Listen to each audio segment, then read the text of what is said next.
Hello Mounaragam പുത്തൻ promo വിശേഷങ്ങളിലേക്ക് എല്ലാ കൂട്ടുകാർക്കും സ്വാഗതം. അങ്ങനെ പുതിയ പ്രൊമോയില് നമ്മുടെ വേലു വന്ന് പോലീസ് സ്റ്റേഷനിൽ വന്ന് പറയുന്നുണ്ട്, നിങ്ങൾ അന്വേഷിക്കുന്ന പ്രതി ഞങ്ങളുടെ കാട്ടിലുണ്ട് എന്ന് പറയുകയാണ്. അങ്ങനെ തന്നെ നമ്മുടെ ഗംഗപ്രസാദ് അവിടെ നിന്ന് ഓടി രക്ഷപ്പെടാൻ പോകുന്നുണ്ട്. അപ്പം നമ്മുടെ അവിടുത്തെ മൂപ്പൻ പുറകെ ഓടുന്നുണ്ട്. ലാസ്റ്റ് നമ്മുടെ ഗംഗപ്രസാദ് ആ മൂപ്പനെ എന്തൊക്കെയോ കൊമ്പും കോലും കൊണ്ട് കുത്തി അവിടെ പരിക്കേൽപ്പിച്ചിട്ടാട്ടോ നമ്മുടെ ഗംഗപ്രസാദ് അയാളിൽ നിന്നും രക്ഷപ്പെട്ട് പുറത്തേക്ക് പോകുന്നത്. അപ്പുറത്തെ ഹോസ്പിറ്റലിൽ നമ്മുടെ ചന്ദ്രസേനൻ അതീവ ഗുരുതരാവസ്ഥയിൽ കിടക്കുകയാണ്. ആ തേൻ കുടിച്ചിട്ടെ.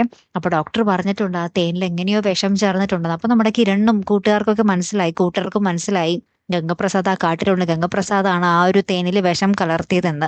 അങ്ങനെ തന്നെ ഇവര് നേരെ കാട്ടിലേക്ക് ചെല്ലുകയാണ്. എങ്ങനെ ആ തേനിൽ വിഷം ചേർന്നു, ആര് വിഷം ചേർത്തു എന്നറിയാൻ വേണ്ടി.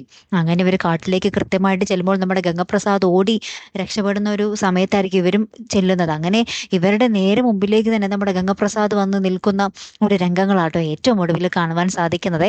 അപ്പം നമ്മുടെ ഗംഗപ്രസാദിന്റെ കാര്യത്തിൽ ഒരു തീരുമാനമാകുകയാണ് അല്ലെ. കാത്തിരുന്നതിനെ കാണട്ടെ. അടുത്ത ഒരു വീഡിയോയുമായി വരുന്നത് വരയ്ക്കും ഗുഡ് ബൈ.